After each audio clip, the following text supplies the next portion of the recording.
즐거운 주말에 군인 며느리 면회를 간 시아버지. 하지만 계단에서 굴렀다는 며느리의 얼굴은 군발에 짓밟혀 피투성이었습니다. 그 가해자 군인들은 그녀의 시아버지가 예비역 3스타라는 걸 몰랐던 이야기입니다. 영상 시청하시기 이전에 구독과 좋아요 부탁드립니다. 저희에게 큰 힘이 됩니다. 경기도 연천의 바람은 한겨울이 아니어도 늘 칼날을 품고 있었다. 대한민국 최전방 지척에 보이지 않는 서늘이고 있는 육군 제28보병사단 무적 태풍부대. 그 이름처럼 쉴 새 없이 긴장이 휘몰아치는 땅이었다. 표지수중이는 사단 본부대 격리장교로 발령받은 지 꼬박 1년이 되어 가고 있었다. 그녀의 일과는 거대하게 돌아가는 사단의 톱니바퀴 속 작지만 가장 빽빽한 숫자들이 새겨진 서류 덤미와 신름하는 것이었다.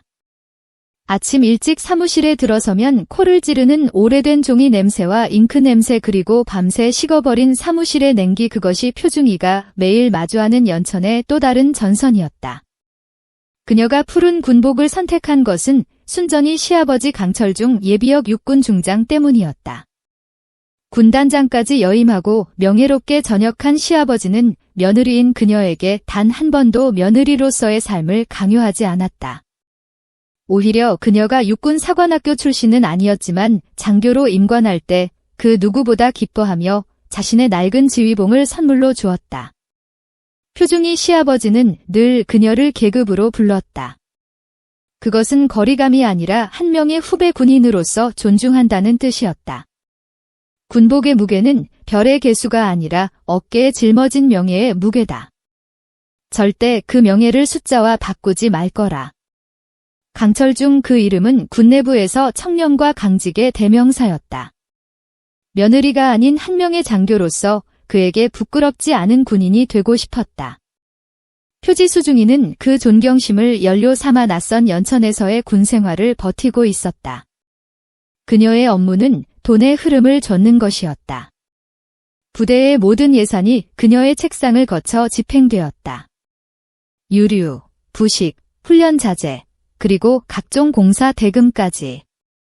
숫자는 거짓말을 하지 않지만 숫자를 배열하는 사람은 거짓말을 할 수 있음을 그녀는 잘 알고 있었다. 평온해 보이던 어느 오후 표중이는 새로 완공된 신형막사의 건설 자재비 정산 서류를 검토하다가 미간을 찌푸렸다.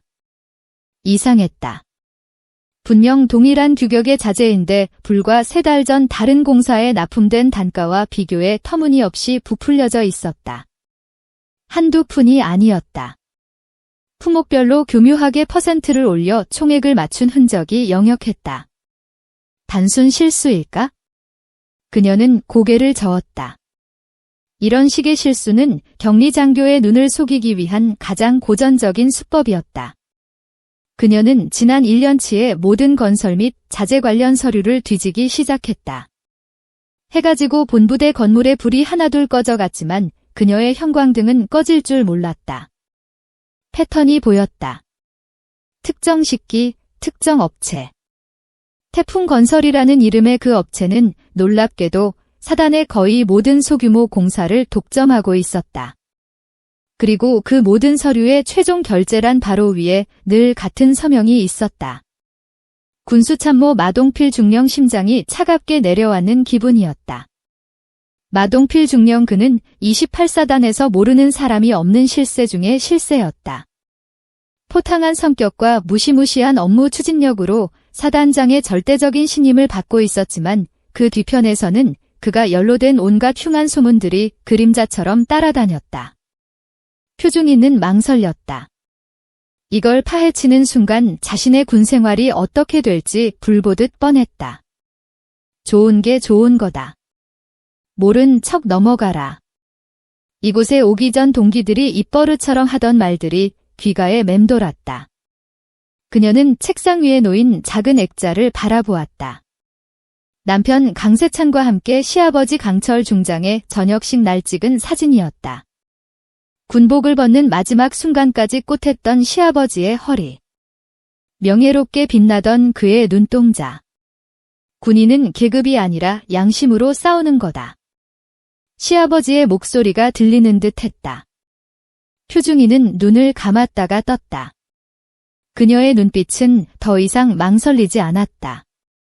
그녀는 책상 서랍 가장 깊숙한 곳에서 개인용 이동식 저장 장치를 꺼냈다. 그리고 태풍건설의 이름이 적힌 모든 회계 파일들을 복사하기 시작했다. 이것은 단순한 회계비리 조사가 아니었다. 이것은 그녀가 군인이 된 이유, 그녀가 지키고 싶은 명예에 대한 스스로의 시험이었다. 그녀는 아직 몰랐다. 자신이 건드린 것이 단순한 비리 정도가 아니라 이 부대를 수년간 좀 먹어온 거대한 악의 속을 그 자체라는 것을. 주말 남편과의 짧은 통화 끝에 시아버지의 목소리가 들려왔다. 표중 부대 생활은 할 만한가? 연천은 추울 텐데. 아버님. 괜찮습니다. 많이 배우고 있습니다. 그녀는 차마 아버님이 평생을 바친 군대에서 썩은 냄새가 납니다라는 말을 삼켰다. 지금은 때가 아니었다. 확실한 증거. 그 누구도 반박할 수 없는 완벽한 증거를 찾아야만 했다. 전화를 끄는 표중이는 다시 모니터의 숫자들이 가리키는 검은 돈의 흐름을 집요하게 추적하기 시작했다. 연천의 밤은 그렇게 깊어가고 있었다. 표지수 중이가 태풍건설의 뒤를 캐다는 소문은 물에 떨어진 잉크처럼 빠르고 조용하게 퍼져나갔다. 군수참모 마동필 중령의 귀에 그 이야기가 들어가는 데는 사흘이 채 걸리지 않았다. 변화는 즉각적이고 노골적으로 나타났다. 표중이.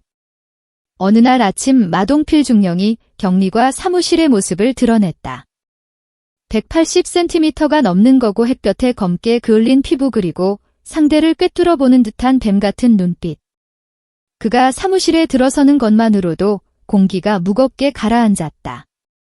요즘 표중이가 그렇게 일을 열심히 한다며 서류에 파묻혀서 산다던데 그는 표중이의 책상 앞이 아니라 바로 옆에 바싹 다가서서 그녀가 보고 있던 모니터를 내려다보았다.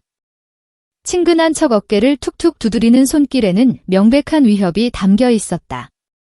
너무 의욕만 앞서면 다쳐. 군대라는 데가 말이야 혼자 잘났다고 되는 곳이 아니거든. 안 그런가? 명심하겠습니다. 그래. 사람은 자기 일만 잘하면 되는 거야? 남의 밥그릇은 넘보고 그러는 거 아주 못된 버릇이지. 마중령은 의미심장한 미소를 남기고 떠났다. 그날 이후 표지수 중위를 향한 보이지 않는 압력이 시작되었다. 가장 먼저 업무량이 폭주했다. 명백히 다른 부서의 업무 심지어 몇 년 묵은 자료들의 재검토 지시까지 떨어졌다. 모두 마동필 중령의 입김이 다 작전 참모나 인사 참모를 통해 내려온 지시였다. 표중이, 이거 오늘까지 가능하지? 표중이 주말에 비상 대기 좀 해줘야겠어. 특별 점검이 있어서 그녀는 일주일 내내 밤 12시 이전에 퇴근해 본 적이 없었다. 그녀를 지치게 만들어 다른 생각을 할 틈도 비리를 파헤칠 물리적인 시간도 주지 않으려는 속셈이었다. 다음은 고립이었다. 본부대 식당에서 표중이가 식판을 들고 테이블에 앉으면 함께 앉아있던 동기나 선후의 장교들이 하나 둘 핑계를 대며 자리를 떴다. 깜빡 잊은 게 있어서 전화가 와서 미안. 그녀는 늘 차가운 식당에 혼자 남겨졌다. 복도를 지날 때마다 그녀를 향해 속닥거리던 소리들이 그녀가 다가가면 거짓말처럼 뚝 끊겼다. 저러다 마중령한테 찍혀서 옷 벗는 거 아니야? 여자가 너무 나대니까 그렇지. 적당히 할 것이지. 시아버지가 투스타 중장나 백 믿고 저러는 건가? 아니었다. 그녀는 시아버지의 이름을 단 한 번도 이용할 생각이 없었다. 하지만 소문은 그녀를 백 믿고 나대는 건방진 여군 장교로 만들었다. 마동필 중령이 의도한 완벽한 프레임이었다. 표중 있는 이를 악물었다. 피로가 뼈마디까지 스며들었지만 멈출 수 없었다. 그럴수록 더 집요하게 파고들었다. 그녀는 마중령이 자신에게 퍼부 서류 덤미 속에서 오히려 단서를 찾아냈다. 그들이 숨기려고 했던 과거의 기록들 태풍건설의 법인 등기부 등본을 몰래 발급받아 본 그녀는 결정적인 사실을 알아냈다. 태풍건설의 감사의 이름. 그 이름은 마동필 중령의 아내와 정확히 일치했다. 이건 단순한 유착이 아니라 가족을 동원한 명백한 횡령이었다. 그녀는 이 모든 자료를 스캔하고 정리했다. 이동식 저장 장치에 담긴 파일은 날이 갈수록 무거워졌다. 그녀는 혹시 모를 사태에 대비해 가장 핵심적인 증거가 담긴 초소형 이동식 저장 장치를 하나 더 복제했다. 그리고 그것을 아무도 상상하지 못할 곳 그녀가 입관할 때 시아버지에게 선물 받았던 만년필의 뚜껑 안쪽에 교묘하게 숨겼다. 그녀의 조사가 막바지에 다다랐을 무렵 마동필 중령의 인내심도 바닥을 드러냈다. 그는 더 이상 심리적인 압박만으로는 그녀를 멈출 수 없다는 것을 깨달았다. 그는 그녀를 꺾어 버릴 방법을 찾기 시작했다. 어느 늦은 밤 또다시 홀로 야근을 하고 숙소로 돌아가던 표중위의 앞을 누군가 막아섰다. 마동필 중령이 아니었다. 마 중령의 부름에 맹목적으로 충성하는 군수과 소속의 상사 2명이었다. 그들은 술 냄새를 풀풍기며 그녀의 앞을 가로막았다. 표중이님, 요즘 너무 바쁘신 거 아닙니까? 저희랑 술이나 한잔하시죠? 비켜주십시오. 아, 왜 이리 빡빡하게 구실까? 마 중령님이 표중이님 좀 잘 모시라고 하셔서 말입니다. 그들은 노골적으로 그녀의 팔을 붙잡으려 했다. 표중이가 몸을 피하며 소리쳤다. 상관에 대한 희롱입니다. 당장 물러서지 않으면 헌병대에 신고하겠습니다. 그 순간 어둠 속에서 마동필 중령이 걸어 나왔다. 이것 봐 표중이, 부하들이 한잔나 자는데 너무 매정하게 구는 거 아니야? 그러니 부대 생활이 힘들지. 그의 눈은 더 이상 웃고 있지 않았다. 마지막 경고야. 지금이라도 덮어. 내가 뭘 가지고 있든 그거 터트리는 순간 너도 같이 죽는 거야? 내 시아버지가 중장이든 뭐든 여긴 연천이야. 이해했나? 표중이는 공포로 온몸이 떨렸지만 눈 하나 깜빡하지 않고 그를 노려보았다. 저는 군인으로서 제 임무를 다할 뿐입니다. 그래 임무 마동필 중령은 차갑게 웃었다. 내가 선택한 거다. 후회하지 마라. 그는 부하들을 데리고 어둠 속으로 사라졌다. 표중이는 그 자리에 한참을 서 있었다. 다리가 후들거렸다. 이것은 단순한 협박이 아니었다. 무슨 짓이든 하겠다는 선전포고였다. 그녀는 숙소로 돌아가 문을 걸어 잠갔다. 그리고 결심했다. 내일 아침이 밝는 대로 본부의 감찰실이 아니라 육군본부의 자료를 넘기겠다고. 하지만 마동필 중령은 그녀에게 내일 아침을 허락할 생각이 없었다. 다음 날은 표지수 중위에게 최악의 날로 기억될 운명이었다. 마동필 중령은 그녀가 자신의 마지막 경고를 묵살했음을 직감했다. 그녀의 그 꼿한 눈빛은 모든 것을 포기하거나 혹은 모든 것을 걸겠다는 의미였다. 그리고 표지수는 후자였다. 중령은 선수를 쳐야 했다. 그는 표중이에게 말도 안 되는 임무를 부여했다. 표중이 오늘 밤 당직 근무는 사단 뒤편 제3탄 약고 경계 근무로 변경한다. 격리장교인 그녀에게 그것도 야간에 가장 외지고 후미진 곳에 탄약고 경계 근무를 맡기는 것은 명백한 보복이자 가혹행위였다. 탄약은 본부대 막사에서 걸어서 30분 이상 걸리는 산쓸게 있었다. 군수참모님, 제 원래 당직은 본부 상황실입니다. 그리고 경계 근무는 불만 있나 표중이 상급 부대에서 불시 경계 태세 점검이 나올 예정이야. 정신 똑바로 박힌 장교가 필요해서 특별히 너를 지명한 거다. 영광으로 알라고. 마 중령은 서류의 얼굴을 박은 채 대답했다. 거절은 불가능했다. 그날 밤 비가 추적추적 내리기 시작했다. 표중이는 전투복을 챙겨 입고 탄약고로 향했다. 가로등 하나 없는 치흙 같은 산길이었다. 빗물과 흙먼지가 뒤섞여 발이 푹 빠졌다. 그녀가 작은 경계 초소에 도착했을 때 온몸은 이미 비에 흠뻑 젖어 있었다. 초소하는 냉골이었다. 그녀는 소총을 고쳐 메고 경계 일지를 펼쳤다. 시간은 더디게 흘러갔다. 빗소리 외에는 아무것도 들리지 않는 정막. 그 정막이 오히려 공포심을 자극했다. 자정이 막 지났을 무렵이었다. 초소 밖으로 군용 차량의 헤드라이트 불빛이 다가왔다. 불시 점검인가? 그녀는 초소 밖으로 나가 수화를 준비했다. 차에서 내린 것은 마동필 중령이었다. 혼자가 아니었다.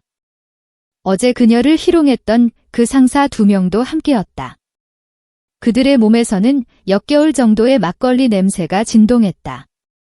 우리 표중이 근무 잘 서고 있나? 마 중령이 비틀거리며 다가왔다. 그의 눈은 완전히 풀려 있었다. 내가 말했지? 마지막 기회라고 내가 가진 거 그거 다 내놓으면 이 밤에 여기서 고생 안 해도 되는데 말이야. 근무 중입니다. 참모님. 용무가 없으시면 복귀해 주십시오. 표중이는 애써 침착하게 대답했지만 목소리가 떨리는 것은 어쩔 수 없었다. 근무하 음마 중령이 폭소를 터뜨렸다. 이 계집애가 아직도 상황 파악이 안 되네. 야, 김상사 상황 파악 좀 시켜드려라.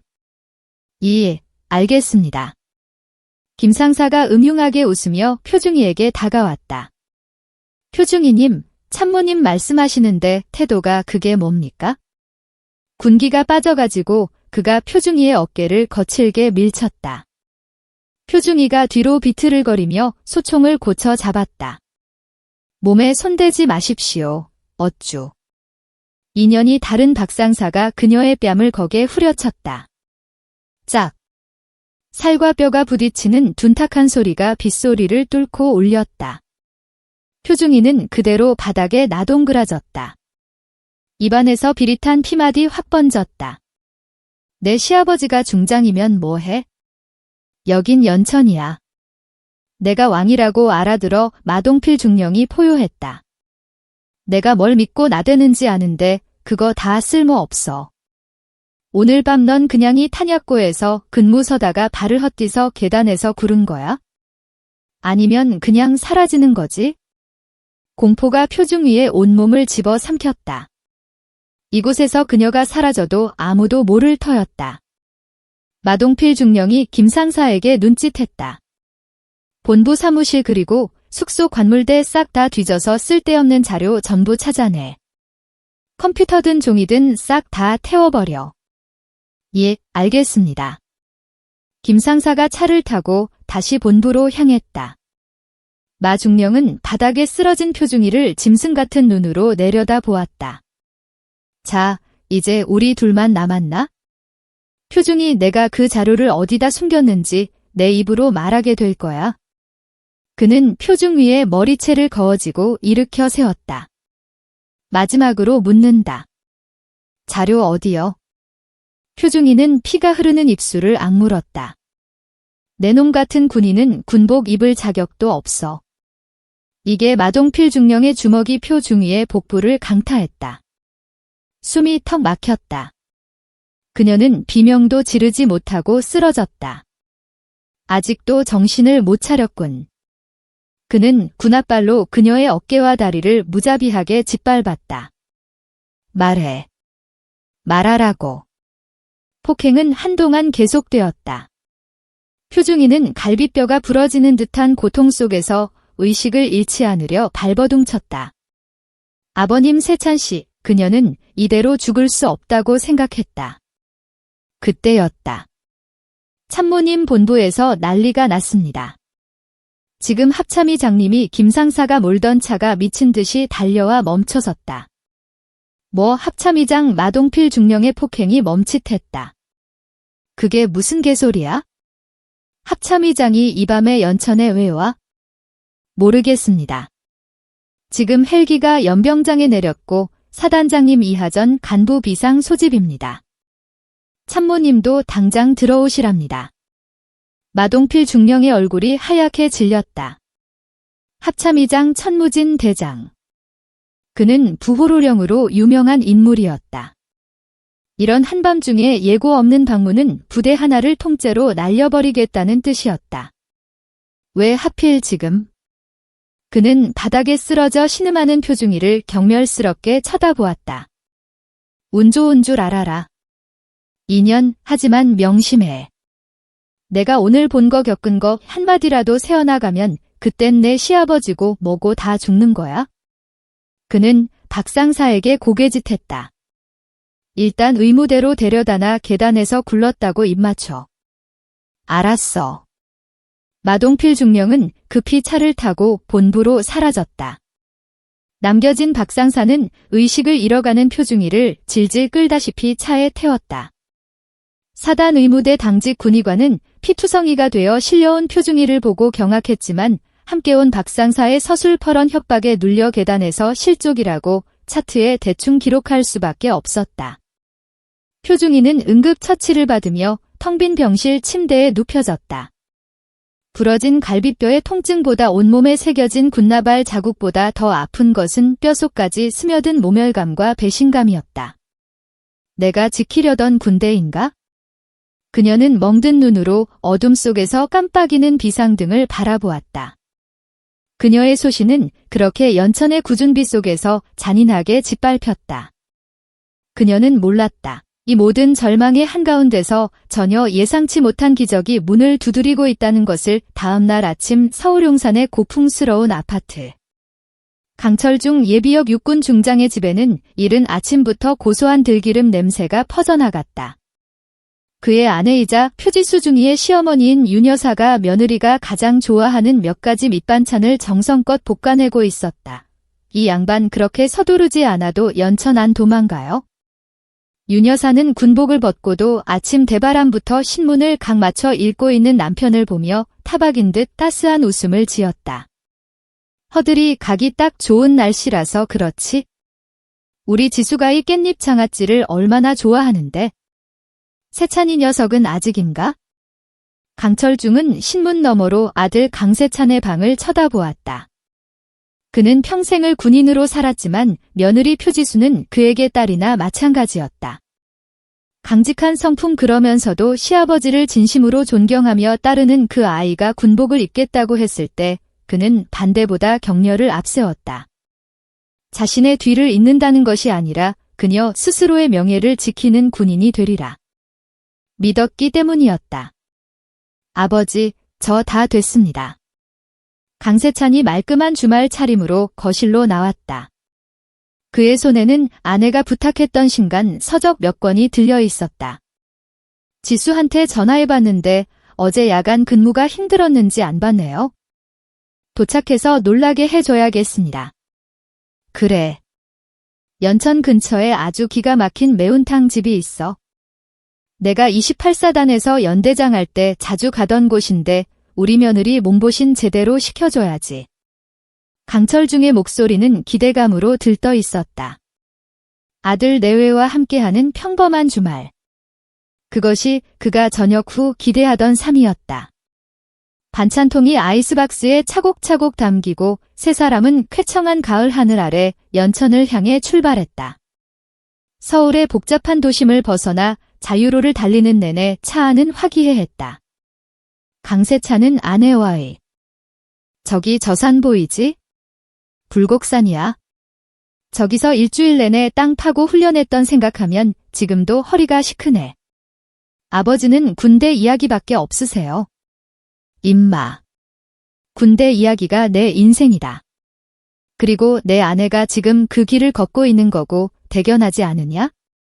표중이가 나보다 더 독하고 강단 있어. 분명 훌륭한 군인이 될 거야.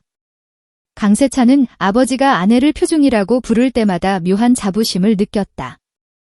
하지만 연천 표지판이 보이기 시작하고 민간인 통제선에 가까워질수록 차창 밖 풍경은 달라졌다. 자유롭던 들판은 사라지고 철조망이 이어졌다. 지뢰라고 쓰인 붉은 경고판들이 시야를 어지럽혔다. 라디오에서 흘러나오던 경쾌한 가요도의 풍경 속에서는 이질적으로 느껴졌다. 강철중의 표정도 조금씩 굳어졌다. 그가 기억하는 연천, 그가 평생을 바친 군대의 풍경. 하지만 오늘은 어쩐지 그 풍경이 낯설게 다가왔다. 지수가 요즘 통화할 때 목소리가 너무 씩씩해서 오히려 걱정입니다. 강세찬이 무심코 말했다. 너무 밝은 척하는 것 같기도 하고 일이 힘든 건 아닌지 군 생활이 편하면 그게 군대인가? 다 이겨내는 과정이지. 걱정 마라. 강철중은 아들을 안심시켰지만 그 자신도 며칠 전 통화에서 느꼈던 미묘한 위화감을 떠올렸다. 아버님, 저 잘 지냅니다. 걱정 마십시오. 유난히 또렷했던 그 목소리가 마치 무언가를 감추려는 방어기제처럼 들렸던 것을 정후 무렵차는 마침내 육군 제28보병사단 본부대 무적 태풍부대의 위병수 앞에 멈춰섰다. 충성 방문을 말씀해 주십시오. 젊은 위병의 쩌렁쩌렁한 목소리에 강철중은 흐뭇한 미소를 지으며 차에서 내렸다. 수고 많네. 본부대 경립과 표지수 중이 면회왔네.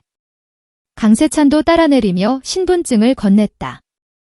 위병은 신분증을 확인하다가 강철중이라는 이름과 예비역 육군 중장이라는 직함을 보고는 얼굴이 새하얗게 질렸다. 충성 실례지만 강철중 장군님이십니까? 허허, 장군은 무슨 이젠 그냥 민간인이지. 며느리 밥 좀 먹이러 왔네? 표중이에게 연락 좀 부탁하네. 예, 알겠습니다. 잠시만 기다려 주십시오. 위병은 다급하게 위소 안으로 뛰어들어가 인터를 붙잡았다. 본부 상황실. 본부 상황실. 격리과 표지수 중인 면회. 예, 가족분들이십니다. 네, 다시 한번 말씀해 주십시오. 뭐라고? 위병의 목소리가 급격하게 흔들렸다. 그는 수화기를 든 채로 땀을 삐질삐질 흘리며 어쩔 줄 몰라 했다. 강철중의 미소가 서서히 사라졌다. 군생활 수십 년의 직감. 상황이 정상이 아니었다. 무슨 일인가? 강철중의 낮은 물음의 위병이 거의 울상이 되어 밖으로 나왔다. 저 장군님, 그게 그때 위병수 안에서 당직 사관인 듯한 상위 계급자가 황급히 뛰어나왔다. 충성 당직 사관 대위 김현수입니다. 강철중 장군님 예까지 어인 일이십니까? 그는 경례를 붙이며 강철중의 눈치를 살폈다. 표중이 만나러 왔네. 김대위, 지금 내 며느리가 어디 있나? 왜 연락이 안 되는 거지? 강철중의 목소리는 이미 평소의 온화함을 잃고 있었다. 김대위는 식은땀을 닦으며 시선을 피했다. 그게 표중이님이 지금 면가 좀 곤란하십니다. 곤란해. 강세찬이 끼어들었다. 무슨 일 있습니까? 어디 훈련 나갔습니까? 아, 그게 아니라 김대위는 입술을 다리다가 결국 준비된 거짓말을 내뱉었다. 어젯밤에 야간 근무 마치고 복귀하시다가 그만 계단에서 발을 헛디뎌 구르셨습니다. 뭐라고요? 강세찬의 얼굴이 하얗게 질렸다. 하지만 강철중의 반응은 달랐다. 계단에서 굴렀다. 그 세 단어군에서 수십 년간 온갖 사건 사고를 처리하며 그가 가장 혐오했던 단어. 군대에서 계단에서 굴렀다는 말은 우리는 진실을 은폐하고 있다는 가장 노골적이고 뻔뻔한 선언과도 같았다. 강철중의 두 눈이 얼음장처럼 차갑게 변했다. 그래서 지금 어디 있나? 사단 의무대에 입원 중이십니다. 하지만 안정이 필요해서 안내해. 예, 당장 내 며느리가 입원해 있다는 의무대로 안내하라고 했다. 예비역 중장의 목소리가 아니었다. 그것은 전장을 호령하던 군단장의 명령이었다. 김대위는 자기도 모르게 예 알겠습니다 으라고 복창하며 지옥의 문으로 그들을 안내하기 시작했다. 하단 의무대로 향하는 짧은 길은 강세찬에게는 천리길처럼 강철에게는 화약고의 도화선처럼 느껴졌다. 강세찬은 차 뒷좌석에서 손톱을 물어뜯으며 안절부절 못했다. 계단에서 굴렀다니 얼마나 다친 걸까요, 아버지? 지수개가 얼마나 덤벙대면? 아니, 근데 거긴 밤에 불도 안 켜놓나? 군대라는 데가 왜? 그는 아내에 대한 걱정과 군 시설에 대한 원망을 뒤죽박죽 쏟아냈다. 하지만 강철중은 단 한마디도 대답하지 않았다. 그는 조수석에 꼿꼿이 앉아 마치 적진을 살피듯 창밖의 부대 풍경을 노려볼 뿐이었다. 그의 턱 근육이 격렬하게 꿈틀거렸다. 계단에서 굴렀다는 보고가 올라왔을 때 자신이 지휘관 시절 얼마나 많은 이들을 군복 벗겼던가.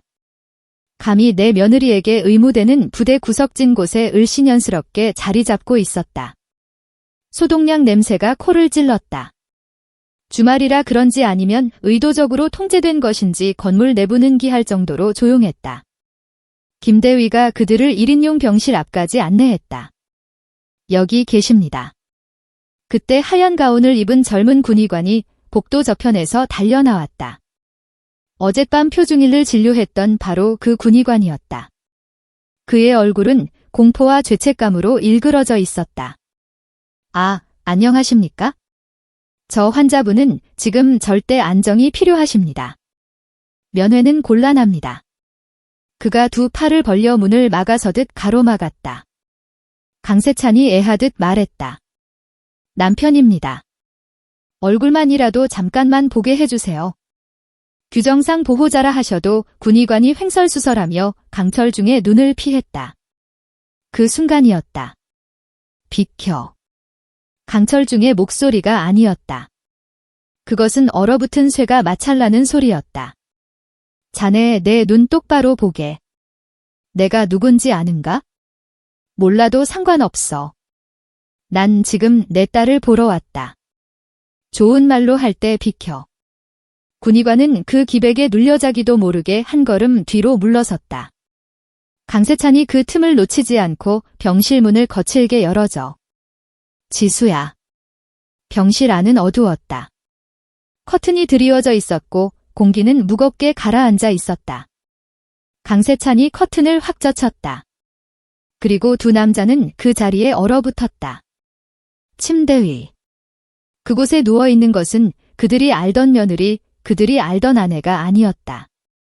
계단에서 구른 사람의 모습이 아니었다. 표지수 중이는 형체를 알아보기 힘들 정도로 끔찍하게 망가져 있었다. 왼쪽 눈은 건붉은 피멍으로 부어올라 아예 감겨 있었고 뺨은 괴물처럼 부풀어 올라 있었다. 간신히 벌어진 입술은 터지고 찢어져 피지가 앉아 있었다. 목과 쇄골 환자복 밖으로 드러난 팔뚝에는 강철중의 눈이 그곳에 멈췄다. 그것은 멍이 아니었다. 그것은 문양이었다. 군발의 미창 자국. 누군가가 그녀의 몸을 온 힘을 다해 반복적으로 짓밟았다는 증거였다. 아, 강세찬은 숨을 내뱉지 못했다.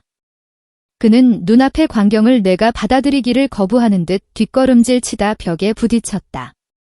그는 자신의 아내를 알아보지 못했다. 누구세요? 당신 지수 아니지? 그의 다리가 풀리며 그는 그대로 병실 바닥에 주저앉았다. 남자의 절규라기보다는 짐승의 비명에 가까운 울음이 터져. 슬픔이나 공포가 아니었다. 그것은 한 인간이 평생을 바쳐 쌓아 올린 신념의 탑이 내부에서부터 폭파되는 순간의 진동이었다. 수십 년간 군에 봉사한 자신의 모든 삶이 끔찍한 광경 앞에서 송두리째 부정당했다. 그의 며느리, 그의 딸, 그의 후배 장교가 그가 목숨 바쳐 지키려 했던 대한민국 군대 안에서 전쟁터의 적군도 아닌 같은 군복을 입은 아군에게 짐승처럼 벌레처럼 짓밟혔다. 그는 떨리는 손을 들어 차마 멍든 얼굴은 만지지 못하고 며느리의 땀으로 축한 이마에 머리카락을 쓸어넘겼다. 그때였다. 표지수의 성 안쪽 눈꺼풀이 파르르 떨리며 희미하게 뜨었다.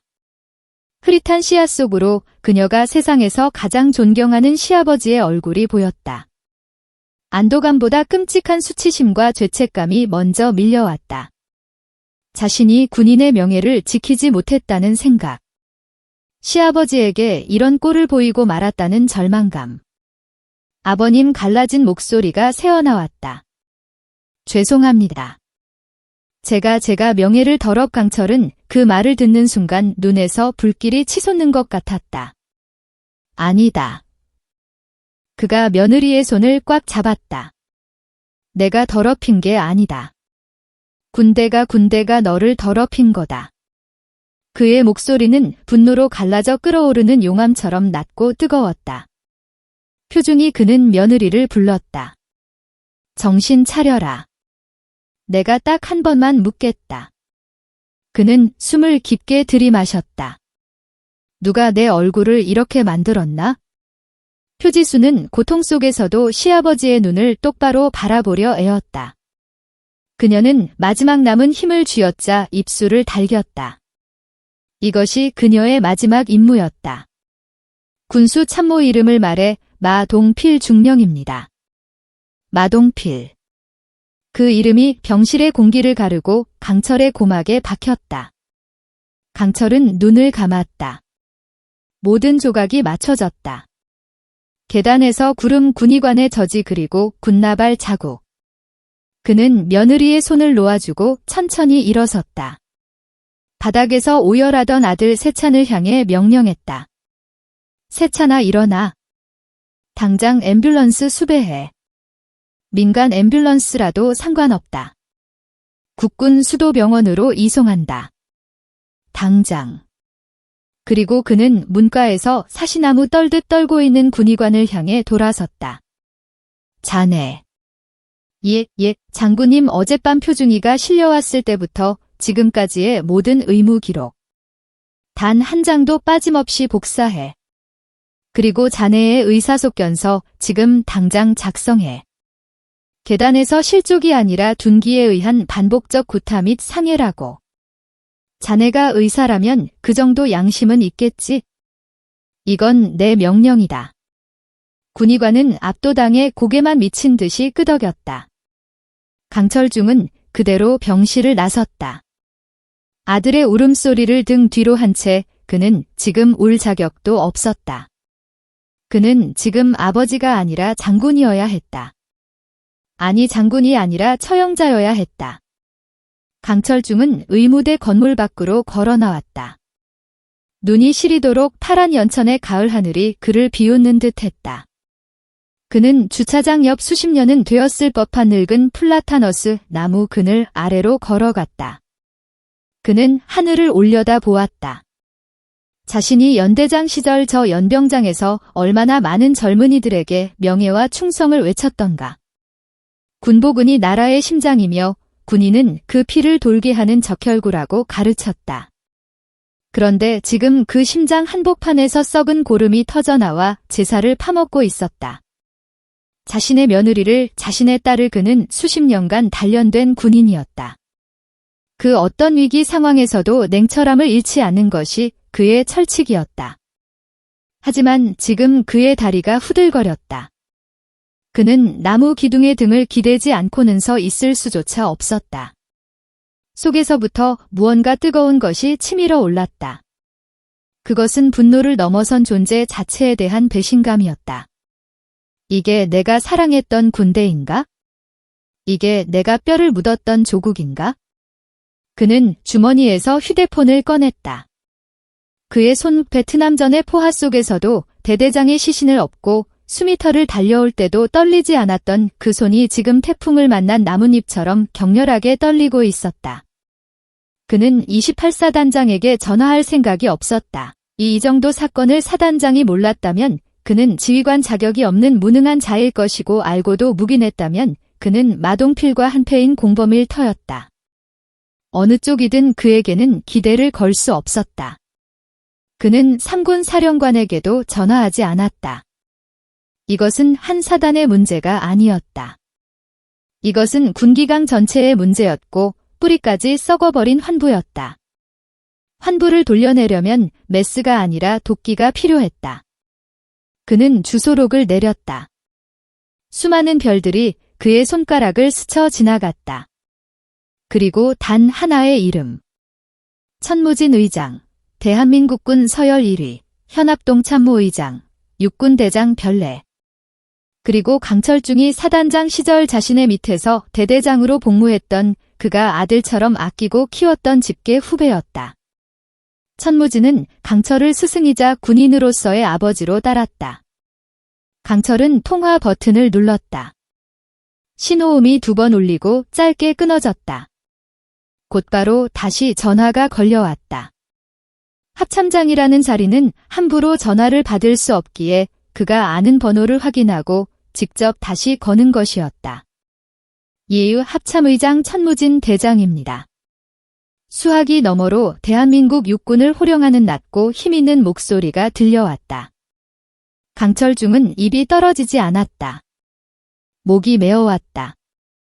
여보십시오, 선배님이십니까? 강장군님. 자신의 번호를 확인한 천무진의 목소리가 순간적으로 격식을 허물고 다급하게 변했다. 강철이 이 시간에, 그것도 주말에 자신에게 직접 전화를 거는 일은 단 한 번도 없었다. 천장군 강철중의 목소리가 새어나왔다. 그것은 그가 기억하는 자신의 목소리가 아니었다. 갈라지고 물기에 젖고 분노로 뒤틀린 낯선 소리였다. 수화기 너머의 천무진은 그 목소리 하나로 모든 것이 잘못되었음을 직감했다. 그가 아는 강철중은 아들이 교통사고로 중상을 입었을 때도 태연히 회의를 주재했던 강철 같은 사내였다. 그런 그가 지금 울고 있었다. 선배님, 무슨 일이십니까? 어디 편찮으십니까? 나 천장군, 나 지금 연천 1세 28사단 28사단 말입니까? 표중이 아니 며느님 만나러 가셨습니까? 그래, 며느리를 만나러 왔지? 강철중은 숨을 골랐다. 천장군, 내 며느리가 표지수중이가 지금 사단 의무대에 누워있네. 어디 다쳤습니까? 강철중은 눈을 감았다. 며느리의 끔찍했던 얼굴이 떠올랐다. 다쳤다. 그래, 다쳤지. 눈은 부어서 뜨지도 못하고 입술은 다 터지고 온몸이 군나발 자국이야. 수화기 너머로 숨을 들이켜는 소리가 선명하게 들렸다. 강철중의 목소리가 조금씩 얼음처럼 차가운 분노로 바뀌어 갔다. 부대 비리를 며느리가 혼자 파고 있었던 모양이야. 그걸 안군 수참모 마동필이라는 중령놈이 어젯밤에 내 며느리를 짐승처럼 두들겨 팬 게야. 선배님. 그리고는 의무대에 던져놓고 계단에서 굴렀다고 보고했어. 내게 이게 지금이 나라 군대인가? 내가 평생을 바친 군대가 이런 깡패 소굴이었나? 강철중의 마지막 절규 천무진. 그가 후배의 이름을 불렀다. 뽑아내게 정적이 흘렀다. 서울용산의 합참이 장실 천무진 대장은 책상 위의 모든 서류를 손으로 쓸어버렸다. 그의 얼굴은 분노로 백지장처럼 하얗게 질려 있었다. 그가 가장 존경하는 선배. 그 선배의 며느리이자 자신의 아끼는 후배 장교가 부대 내에서 상관에게 집단 린치를 당했다. 이것은 단순한 폭행 사건이 아니었다. 이것은 군기강의 붕괴이자 합참의장인 자신에 대한 정면 도전이었다. 천무진의 목소리가 돌아왔다. 그 목소리에는 인간적인 감정이 한치도 남아있지 않았다. 오직 얼음보다 차갑고 칼날보다 날카로운 분노만이 담겨 있었다. 선배님, 지금 계신 곳에서 한 발자국도 움직이지 마십시오. 제가 지금 당장 가겠습니다. 뚝, 전화가 끊겼다. 강철중은 휴대폰을 준 채 천천히 나무에서 등을 뗐다. 그는 자신이 무엇을 했는지 정확히 알고 있었다. 그는 방금 대한민국 육군 28사단의 사성장군이 휘두르는 가장 강력한 철퇴를 직접 유도했다. 그는 의무대 건물로 다시 들어갔다.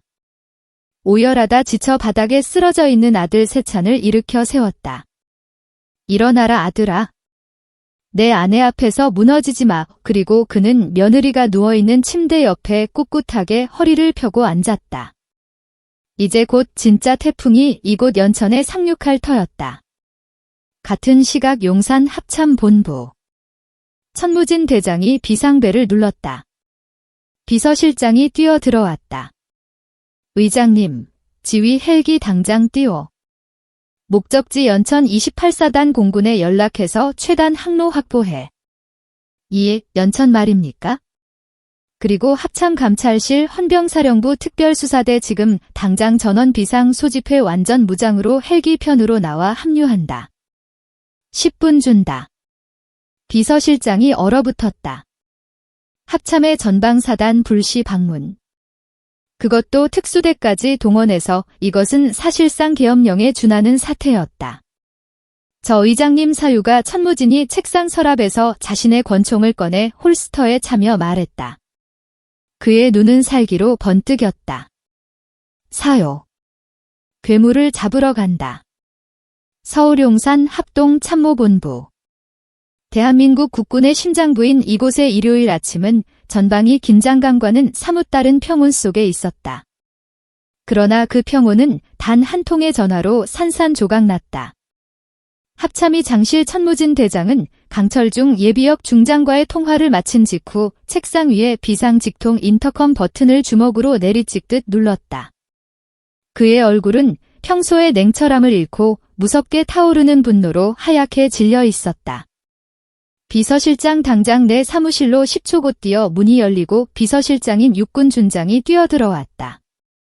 그가 체격 경례를 붙이기도 전에 천무진의 명령이 불벼락처럼 떨어졌다. 지금 즉시 지휘 헬기 띄워 목적지는 연천 28사단 공군 중앙방 공관 제소에 연락해서 용산에서 연천까지 최단 항로 확보해.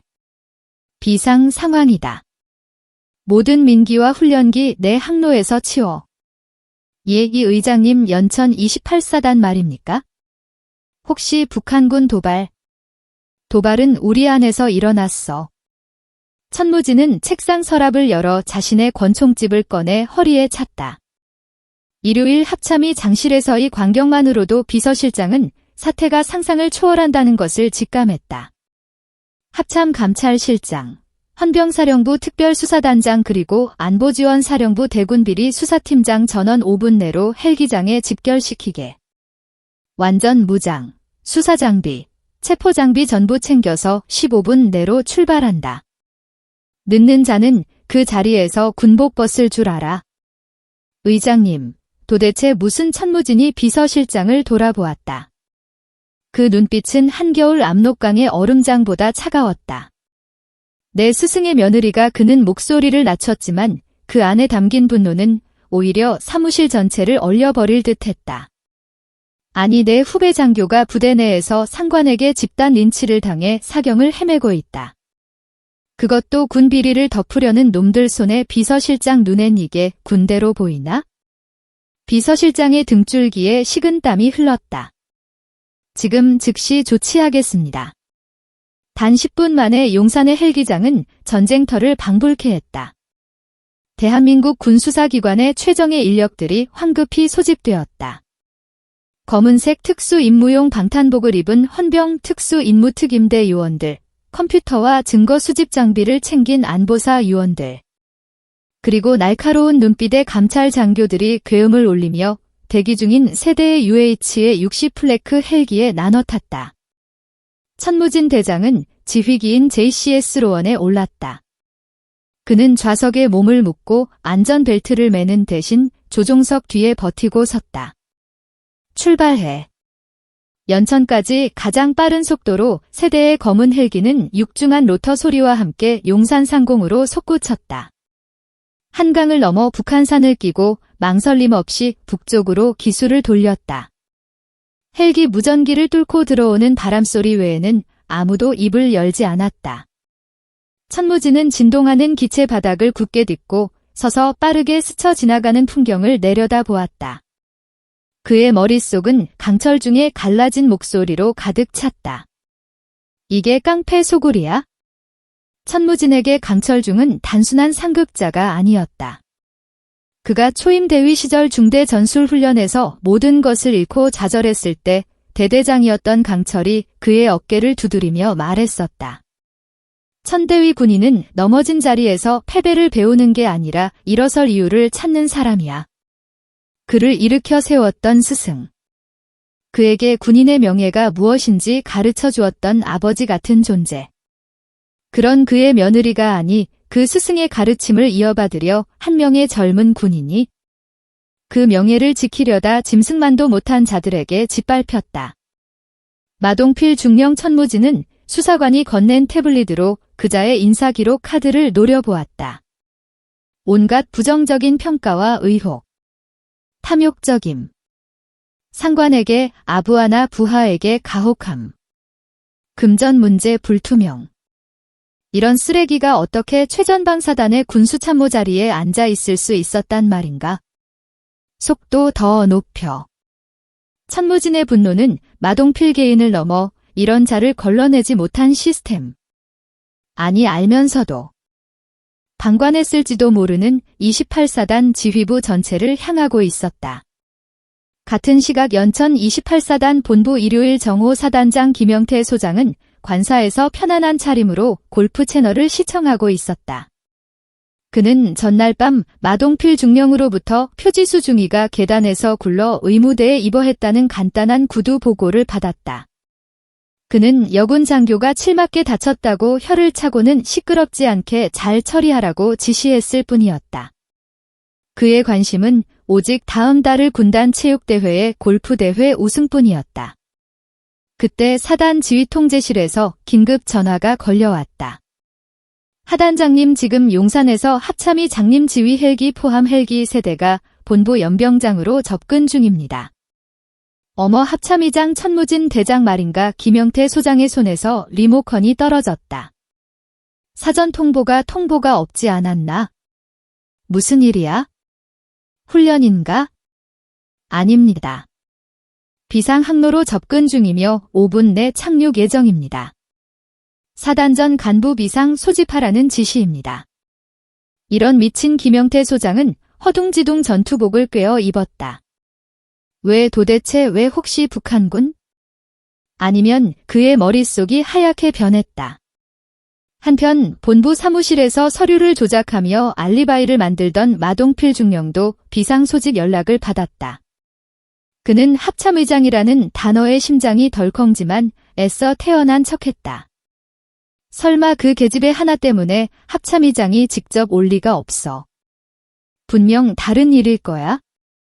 불시 훈련 점검이겠지? 그는 연병장으로 뛰어나가며 생각했다.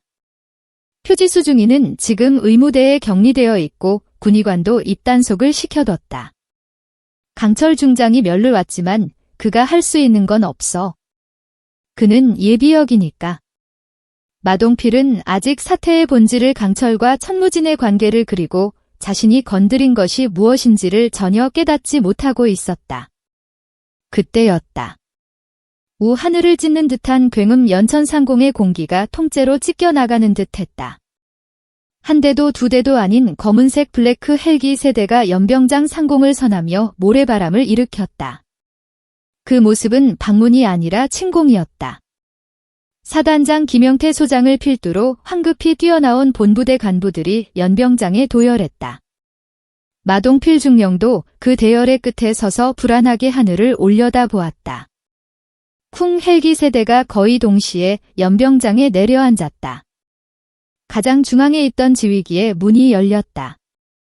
천무진 대장이 내렸다. 그의 얼굴은 분노로 이글거렸고 그의 등 뒤로는 검은 방탄복을 입은 특임대 요원들이 좌우로 전개하며 현장을 통제하기 시작했다. 이것은 방문이 아니었다. 점령이었다. 김영태 소장이 달려나가 경례를 붙였다. 충성사단장 소장 김명태 의장님의 방문을 천무진은 그의 경례를 받지 않았다. 그는 김영태 소장의 어깨를 밀치듯 지나쳐 도열한 장교들 앞으로 걸어갔다. 그의 군발이 연병장 흙을 밟는 소리가 모든 이의 심장을 짓누르는 듯했다. 그는 마동필 중령을 찾지 않았다. 그는 이미 마동필의 얼굴을 사진으로 확인했다.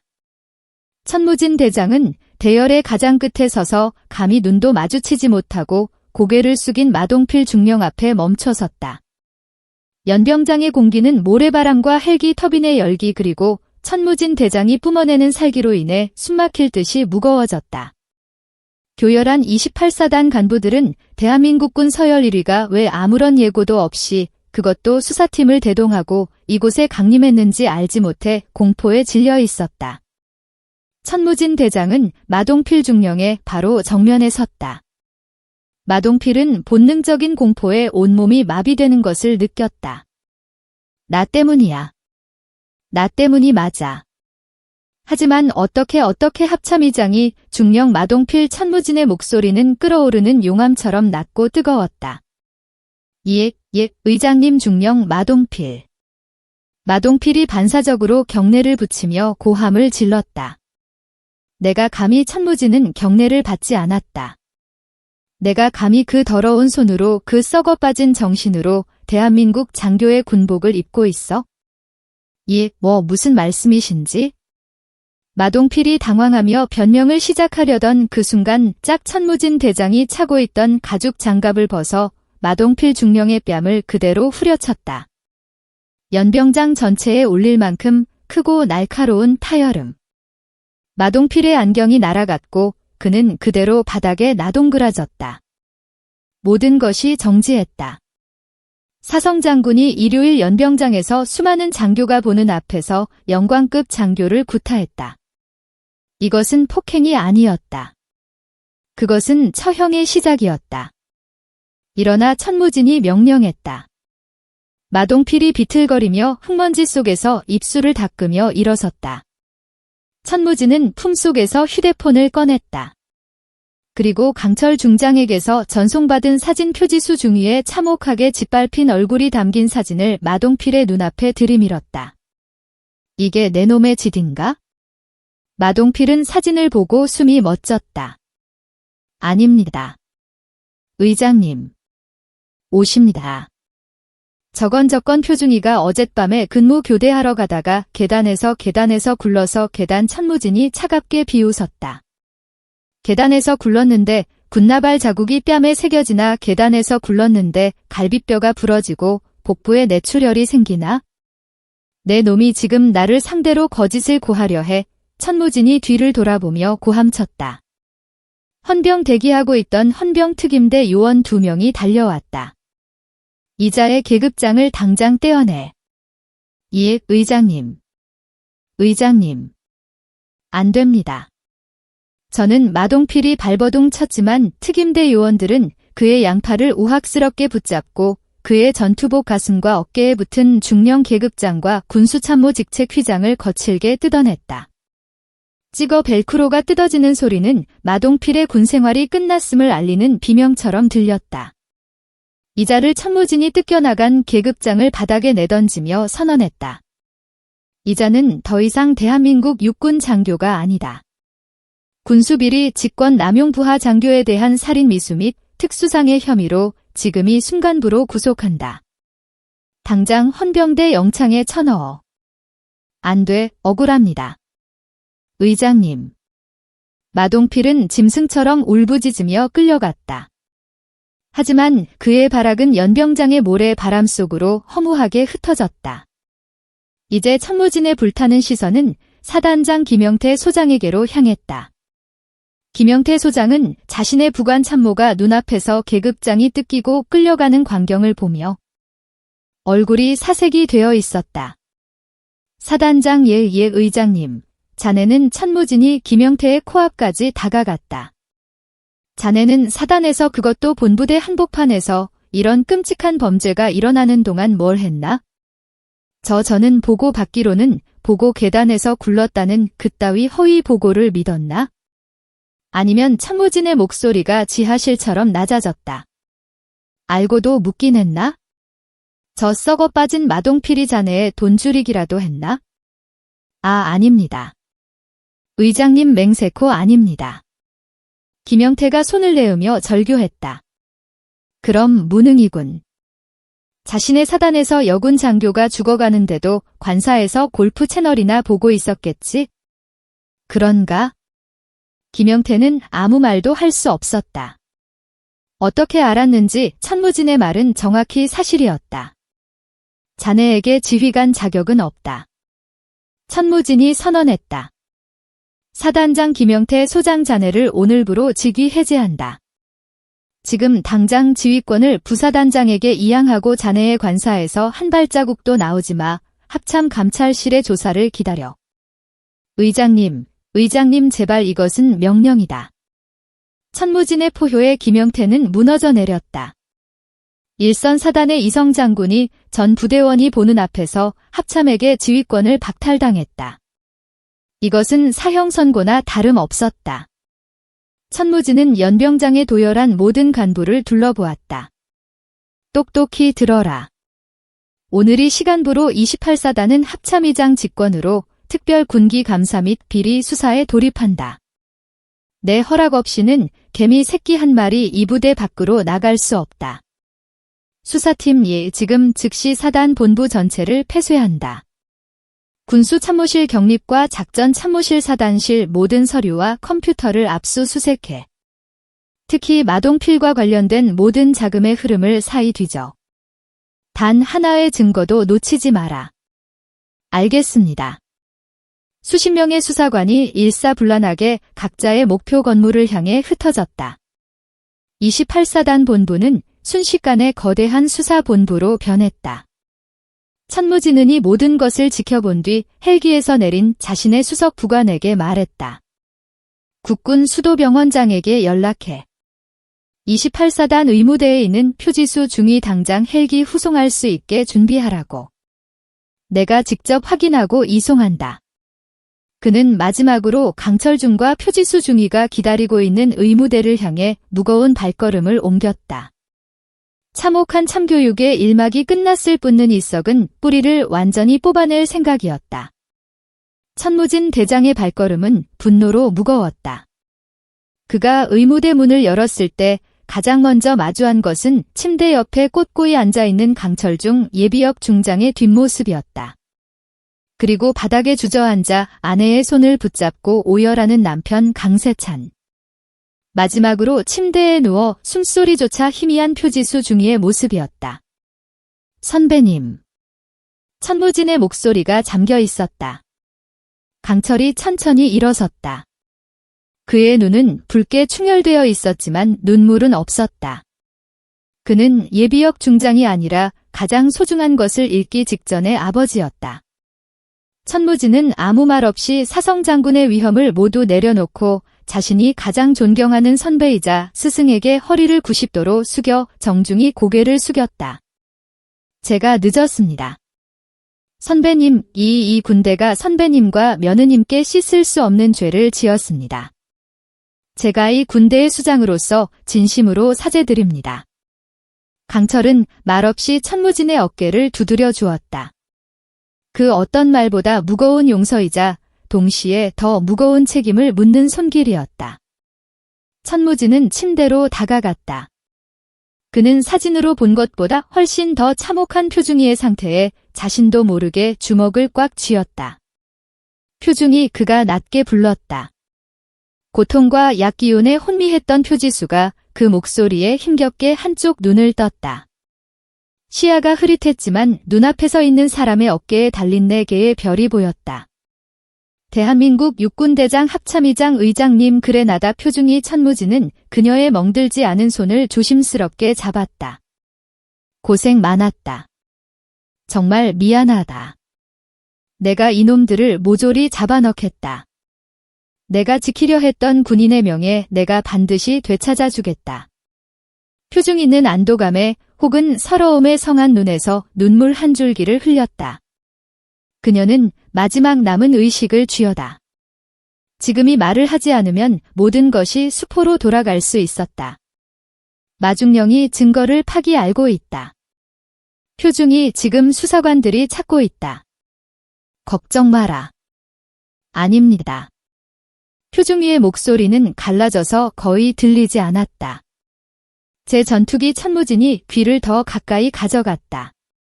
숙소 관물대 제투기 안쪽 주머니에 이동식 저장 장치 진짜 증거 그 말을 마지막으로 표지수는 다시 의식을 잃었다. 천무진은 즉시 무전기를 꺼내 들었다. 수사팀장 당장 표지수 중위 숙소로 인원 보내 관물대에 있는 전투 조끼 안쪽 주머니를 확인해 거기에 핵심 증거가 있다. 신속하게 때마침 사단 장실을 임시 수사본부로 꾸린 수사팀장에게서 다급한 보고가 들어왔다. 의장님, 마동필 중령의 사무실과 컴퓨터는 완전히 파괴된 상태입니다. 하드디스크는 물리적으로 파괴되었고 모든 서류는 소각된 것으로 보입니다. 마동필이 끌려가면서도 회심의 미소를 지었던 이유였다. 그는 자신이 체포되더라도 증거가 없으면 빠져나갈 수 있다고 믿었던 것이다. 상관없다. 천무진이 고함쳤다. 진짜 증거는 따로 있다. 지금 즉시 표중이의 전투조끼를 확보해. 몇 분 뒤 수사관 한 명이 숨이 턱에 차도록 사단 장실로 뛰어들어왔다. 그의 손에는 피가 살짝 묻어있는 낡은 전투조끼가 들려 있었다. 그리고 그가 안쪽 주머니에서 꺼낸 것 아주 작은 손톱만한 크기의 검은색 이동식 저장 장치 USB였다. 수사팀장이 그것을 노트북에 꽂았다. 모니터에 파일들이 나타나는 순간 사단 장실에 모여있던 모든 수사관들이 숨을 삼켰다. 그것은 단순한 비리 장부가 아니었다. 표지수 중위가 지난 1년간 목숨을 걸고 모은 태풍건설을 비롯한 마동필의 위장 업체들과의 모든 거래 내역 부풀려진 예산안 원본과 조작된 사본이 비교 내부자들의 대화가 담긴 수십 개의 녹음 파일 그리고 마동필이 상납을 받은 날짜와 금액 장소가 꼼꼼하게 정리된 엑셀 파일까지 심지어 그 돈의 일부가 흘러들어간 참명 계좌의 목록까지 들어있었다. 그리고 그 목록에는 마동필 중령뿐만 아니라 이럴 수가 수사팀장의 눈이 커졌다. 그 목록에는 28사단 회계 담당관 보급장교 심지어 전임 사단장 라인의 몇몇 인물들 그리고 군단 본부의 일부 간부들 나아가 연천군 지역 유지들의 이름까지 적혀 있었다. 이것은 한 중령의 비리가 아니었다. 28사단을 거점으로 수년간 이어진 거대한 비리 카르텔의 실체였다. 천무진 대장은 모니터에 떠있는 그 이름들을 하나하나 눈에 새기듯 노려보았다. 그의 얼굴은 분노를 넘어 차가운 결의로 굳어졌다. 그는 사단장실에 직통 전화를 들었다. 수사팀장. 예, 의장님. 지금부터 내가 부르는 이름을 받아. 천무진은 표지수 중위가 목숨과 맞바꾼 그 명단을 한 명 한 명 힘주어 불렀다. 회계과장 중령호, 보급과장 소령어허, 전임 연대장 대령오. 이름이 불릴 때마다 수사관들의 얼굴은 경악으로 물들었다. 이 명단에 있는 자들. 지금이 시간부로 전원 긴급 체포한다. 예, 의장님. 이들 중에는 현역 대령도 계급 고하를 막론한다. 천무진의 목소리는 얼음장 같았다. 지금 당장 특임대를 풀어 관사에 있든 사무실에 있든 잠을 자고 있든 당장 끌고 와 비 썩어 빠진 뿌리를 오늘 밤이 연천 땅에서 완전히 뽑아버린다. 한 놈도 남김없이. 알겠습니다. 그날 밤 28사단은 잠들지 못했다. 합참의장 지휘 헬기의 서치라이트가 사단 본부 전체를 대나처럼 밝히는 가운데 검은 전투복을 입은 헌병 특임대 요원들이 사단 전역을 휩쓸었다. 사무실에서 증거를 인멸하려던 회계과장이 현장에서 체포되었다. 관사에서 가족과 저녁 식사를 하던 보급과장이 아내가 보는 앞에서 수갑이 채워졌다. 잠옷바람으로 끌려나오는 간부들의 비명과 그들의 가족들이 내지르는 울음소리가 연천의 밤하늘을 갈랐다.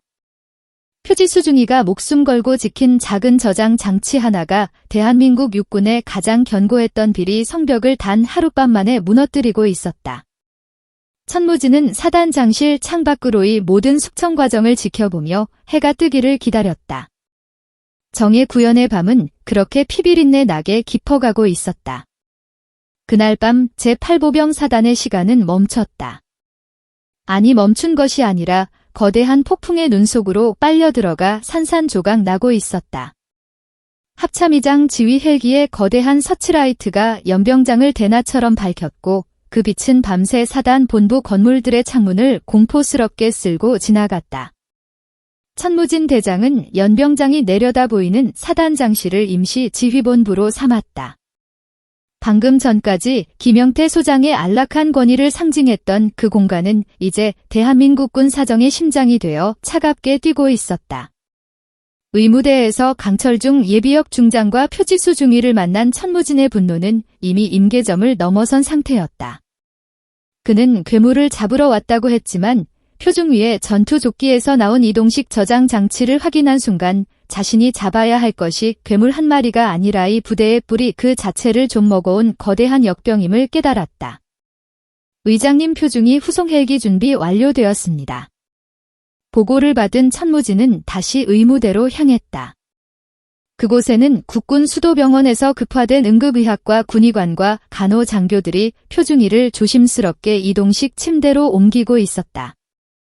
링거와 산소 호흡기에 의지한 그녀의 모습은 금방이라도 부서질 듯 위태로웠다. 강세찬은 아내의 손을 붙잡고 피 묻은 전투복 소매로 연신 눈물을 닦으며 함께 걸었다. 강철 중장은 그 뒤를 마치 무너지는 성벽을 버티는 마지막 기둥처럼 꼿이 서서 따랐다. 연병장에 대기 중인 의무 후송 헬기 메디온의 거센 바람이 세 사람의 옷깃을 흔들었다. 지수야, 지수야, 정신 차려. 나 여기 있어? 강세찬이 절규했지만 표중이는 미동도 없었다. 천무진 대장이 침대 옆으로 다가와 이동을 지휘하는 군의관의 어깨를 잡았다. 단 1초도 지체하지 마. 수도병원 외상센터장에게는 내가 직접 연락했다. 병원 옥상에서 수술실까지 1분 안에 이동할 수 있도록 모든 조치를 취해놨다. 가서 반드시 살려내. 예, 의장님. 명심하겠습니다. 표중 위의 침대가 헬기 안으로 실렸다. 강세찬이 따라오르려 할 때 천무진이 그의 팔을 잡았다. 강 선생 자네도 같이 가게 안에 곁을 지켜. 그리고 그는 강철중을 바라보았다.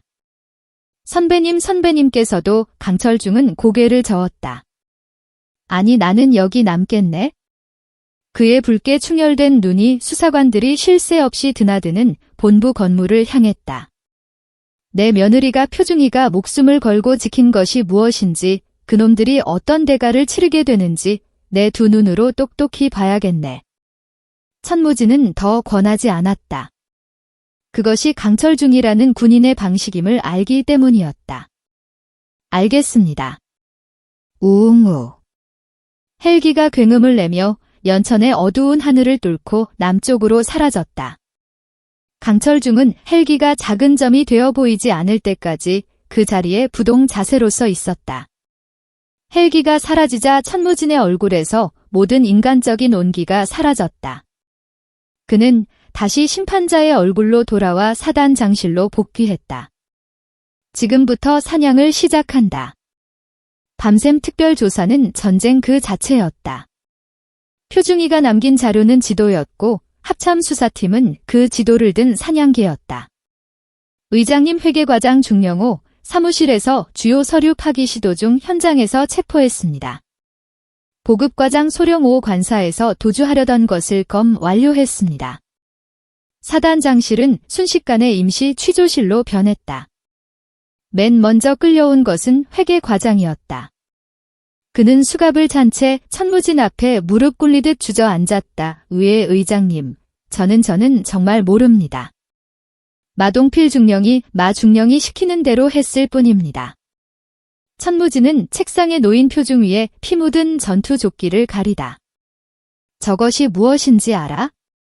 내 놈들이 빼돌린 돈의 액수만큼 저 군복의 주인은 피를 흘렸다. 내 놈이 시키는 대로 서류에 도장을 찍을 때마다 저 젊은 장교는 죽음과 한 걸음씩 가까워지고 있었다. 내 놈도 공범이야. 살려주십시오. 살려주십시오. 다음. 밤이 깊어질수록 28사단의 민낯은 처참하게 벗겨졌다. 마동필 중령은 사단의 모든 공사와 보급을 태풍건설이라는 유령 회사와 계약하는 방식으로 수년간 천문학적인 금액을 빼돌렸다. 그리고 그 돈은 이 부대의 지휘 계통을 따라 거미줄처럼 퍼져나갔다. 관련자들은 줄줄이 끌려왔다. 어떤 이는 뻔뻔하게 부인했고 어떤 이는 그 자리에서 실신했으며 어떤 이는 다른 이의 이름을 불며 자신의 죄를 덜려 발악했다. 새벽 30시 천무진은 관사에 연금되어 있던 전 사단장 김명태 소장을 호출했다. 몇 시간 만에 10년은 늙어버린 김명태가 이제는 텅 비어버린 자신의 집무실로 초라하게 걸어 들어왔다. 천무진은 창밖을 바라보며 말했다. 김 소장, 자네가 이 사단에 부임한 것이 2년 전이던가? 예, 그렇습니다. 지금까지 잠정 집계된 횡령액이 얼마인지 아나? 자그마치 수백억 원이다. 자네가 마시고 자네가 골프치고 자네가 진급을 위해 상납했을 그 모든 돈이 이 부대 병사들의 피복과 식량 그리고 막사에서 나온 돈이었어. 천무진이 돌아섰다. 자네는 두 가지 중 하나겠지. 이 모든 것을 알면서도 묵했거나 혹은 몰랐거나 알았다면 자네는 마동필과 한패인 주범이고 몰랐다면 자네는 일개중령의 농간의 사단 전체가 놀아나는 것도 몰랐던 대한민국 육군 역사상 가장 무능한 지휘관이다. 어느 쪽이든 자네는 군복 입을 자격이 없어 김영태가 바닥에 무릎을 꿇었다. 의장님, 제발 한 번만 명예롭게 갈 기회를 주지. 천무진은 책상 위에 빈 종이 한 장과 펜을 던졌다. 내일 아침 해가 뜨기 전까지 자네의 저녁 지원서를 책상 위에 올려놓게. 일신상의 사유로. 그것이 내가 자네에게 베푸는 마지막 자비이자가 스스로 챙길 수 있는 마지막 명예단.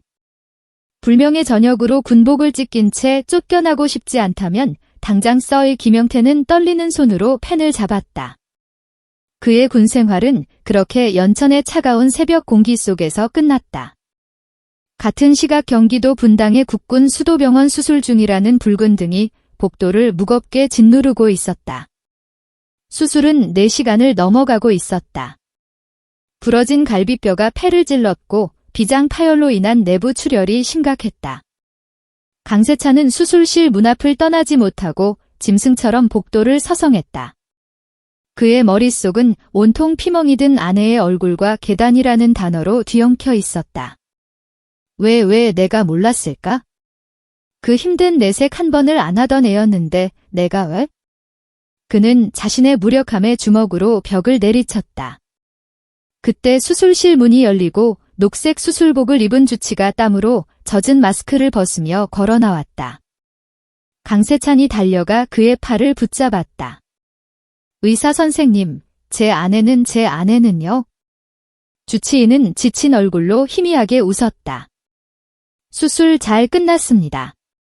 비장 적출술을 시행했고 늑골도 고정했습니다. 과다 출혈로 정말 위험했습니다만 환자분의 의지가 강했습니다. 고비는 넘겼습니다. 강세찬의 다리에 힘이 풀렸다. 그는 그 자리에 주저앉아 어린아이처럼 목 놓아 울었다. 안도와 분노 그리고 미안함이 뒤엉인 절규였다. 그 소식을 병원 한쪽에서 전해들은 강철은 수술실을 향해 말없이 고개를 숙였다. 그리고 그는 다시 연천으로 돌아가는 차에 올랐다. 그는 아직이 전쟁이 끝나지 않았음을 알고 있었다. 그로부터 2주 후민 국방부 브리핑실은 수백 명의 기자들로 발디딜 틈이 없었다. 28사단 비리 및 장교 폭행 사건은 군 내부의 기밀을 뚫고 언론에 대서 특필되었고 여론은 들끓었다. 국방부 대변인인 엄격한 표정의 소장이 단상에 섰다. 육군 제28보병 사단에서 발생한 불미스러운 사건에 대해 국민 여러분께 깊은 유감과 사죄의 말씀을 드립니다. 그는 조사 결과를 발표했다. 본 사건은 군수참모 마동필 중령이 주도하여 지난 수년간 총 수백억 원대의 군 예산을 횡령한 조직적인 범죄임이 밝혀졌습니다. 이 과정에서 내부 고발자인 표지수 중위에 대한 상관의 잔혹한 폭행 및 살인 미수 혐의가 확인되었습니다. 카메라 플래시가 미친 듯이 터졌다. 이에 군사법원은 어제 1심 판결에서 주범 마동필 중령에게 특정 범죄 가중 처벌법상 뇌물, 군용물 횡령, 직권남용, 살인 미수 등의 혐의를 적용하여 징역 25년을 선고하였습니다. 징역 25년 현역 군인에게 내려질 수 있는 최고 수준의 중형이었다. 또한 비리에 연루되거나 이를 묵인한 전사단장 김영태 소장에게는 직무유기 및 뇌물방조죄로 징역 3년이 선고되어 법정 구속되었으며 회계과장 55호 중령을 포함한 관련 간부 12명 전원 군무원 4명 민간업자 7명 역시 각각 징역 5년에서 15년의 중형을 선고받았습니다. 정의는 더디지만 정확하게 실현되었다. 우대 대변인은 마지막으로 대통령의 메시지를 전했다. 대통령께서는 자신의 안보다 군의 명예와 정의를 바로 세우기 위해 희생한 표지수 중위의 용기 있는 행동에 깊은 치아를 보내셨으며 표 중위에 조속한 쾌를 빌며 정부는 이와 같은 비리가 재발하지 않도록 군 내부 시스템을 전면 쇄신할 것을 약속하셨습니다. 그리고 다시 3개월 후 모든 상처가 아물고 연천에 첫눈이 내린 계절. 충청남도 계룡대 육군본부 대강당. 그곳에서는 한 해를 마무리하는 공식 포상식이 열리고 있었다. 수백 명의 장성들과 군계자들이 모인 엄숙한 자리. 반상의 가장 중앙에는 아직 피기가 완전히 돌아오지 않았지만 그 누구보다 꼿한 자세로 써 있는 표지 수중이가 있었다. 그녀의 얼굴에 남은 희미한 흉터는 멍자국이 아니라 어떤 훈장보다도 빛나는 명예의 증표처럼 보였다. 객석의 가장 앞줄에서 강철과 강세찬이 그 모습을 눈물 어린 미소로 지켜보고 있었다. 합참의장 천무진 대장이 직접 단상에 올랐다.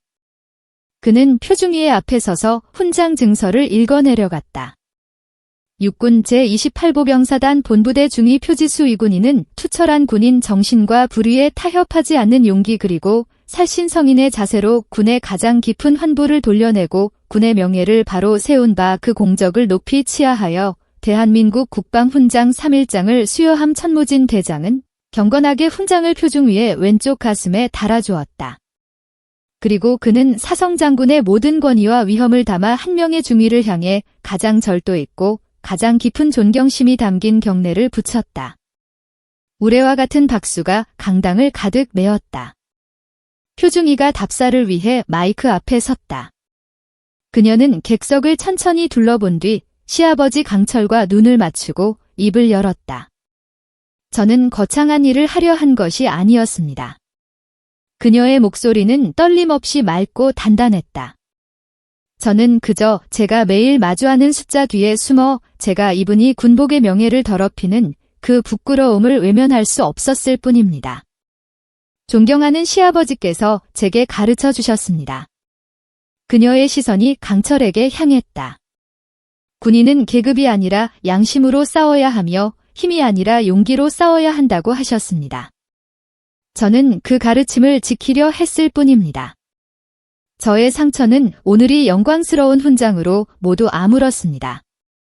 하지만 우리가 사랑하는 군대가 안고 있는 보이지 않는 상처는 아직도 많습니다. 이 훈장은 저의 공적에 대한 보상이 아니라 그 상처들을 끝까지 치유하라는 시작의 명령으로 받들겠습니다. 그녀는 힘차게 격려했다.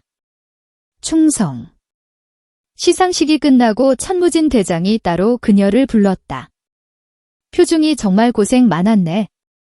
그 연설 또. 설마 천무진의 눈이 커졌다. 제가 쓰러졌던 곳 마동필이 활보하고 김영태가 외면했던 바로 그 땅 제28보병 사단 연천으로 돌아가겠습니다. 표중이 그건 의장님. 표중이의 눈빛은 그 어느 때보다 단호했다. 도망치고 외면하는 것은 결국 또 다른 마동필을 만들어낼 뿐입니다. 누군가는 그 썩은 뿌리가 뽑혀나간 자리에 새로운 씨앗을 심어야 합니다. 진짜 변화는 가장 아팠던 그 현장에서 제가 다시 일어서는 것에서부터 시작된다고 믿습니다. 그것이 제가 피를 흘리며 찾은 저의 진짜 소신입니다. 천무진 대장은 한동안 말을 잇지 못했다. 그는 눈앞에 젊은 여군 장교에게서 수십 년 전 자신이 따랐던 강철 중에 꺾이지 않는 모습을 보았다. 그는 경악을 거두고 인해 자랑스럽고도 벅찬 미소를 지었다. 좋다. 표중이. 그는 표중이의 어깨를 굳게 잡았다. 자네의 뜻을 이 합참의장이 존중하겠네. 28사단은 새로 부임한 사단장과 함께 모든 것이 바뀌었네. 하지만 자네가 필요해. 가서 자네가 그 변화의 중심이 되어주게. 자네가 다시는 그 어떤 분리에도 홀로 맞서지 않도록 이제는 내가 그리고 이 대한민국 군대 전체가 자네를 지켜주겠네. 가서 자네의 군대를 만들게. 표지수중이는 눈물 대신 가장화한 미소로 경례를 올렸다. 강당 밖으로 나서는 그녀의 앞에는 눈부신 겨울 햇살이 쏟아지고 있었다. 남편 강세찬과 시아버지 강철이 그녀를 맞이했다.